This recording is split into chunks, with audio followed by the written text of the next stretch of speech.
Hey guys, welcome back to another video here on Toned In Entertainment, where we're talking all things pop culture, and today it's time for another movie review. But before we start this review, do what Arnold would do. Subscribe to the channel. Do it. Go now. Do it now. Alright, now that we got that cheap plug out of the way and you've subscribed here to Toned In Entertainment, let's get on with the review of Terminator Dark Fate. The movie stars the return of Linda Hamilton as Sarah Connor, Arnold Schwarzenegger as a T-800/Carl, Mackenzie Davis as Grace, Natalia Reyes as Dani Ramos, and Gabriel Luna as the evil Terminator in this movie, Rev 9. Now, it's been over 20 years since the events of Judgment Day in T2, but you know what? Those evil Terminators, they never give up. And in this movie, a Terminator is sent back to the past, this time with his target, Dani Ramos. And it's up to Sarah Connor and her team to prevent another Judgment Day.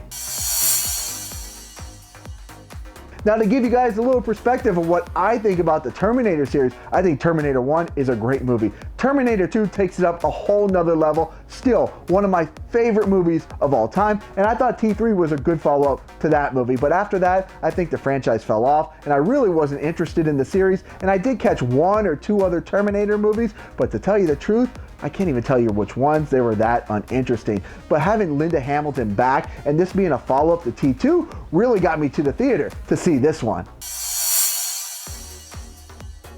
Now, when Terminator 2 came out, Robert Patrick's T-1000 was an extremely groundbreaking character at the time. He was very scary and very menacing and a real challenge for our heroes. In this movie, our heroes have to deal with the Rev 9, and he's more of an enhanced version of the T-1000. He's got quite a few more tricks up his sleeve.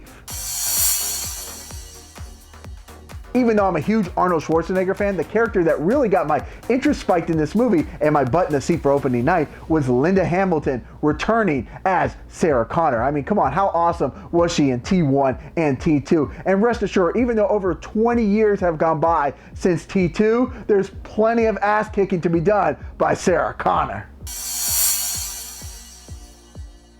One of the things I really loved about Terminator 2, other than the characters and the story, was really a sense of urgency the movie had. Like, Judgment Day was really coming, and these characters had to do everything they could to prevent it from coming. But in this movie, I don't know what it is, but I don't really feel that sense of urgency in this movie. I think because there's been so many Terminator movies, we feel like Judgment Day could just come back again and back again. And I'm sure that they probably have another idea for a future in the movie. So that's one of the only things that really set this movie back, was the lack of urgency I felt while watching this movie.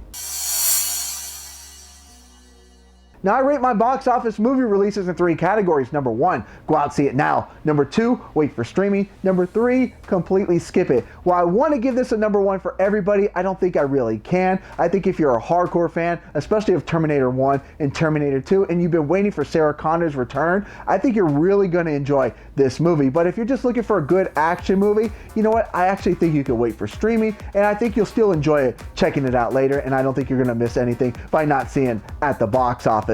While all the characters here in this movie do a fine job, there's nothing too memorable or nothing really to talk about like there was after seeing Terminator 1 or Terminator 2. Alright guys, well that's going to do it for this movie review here on Toned In Entertainment. Now make sure you guys subscribe to the channel for future videos.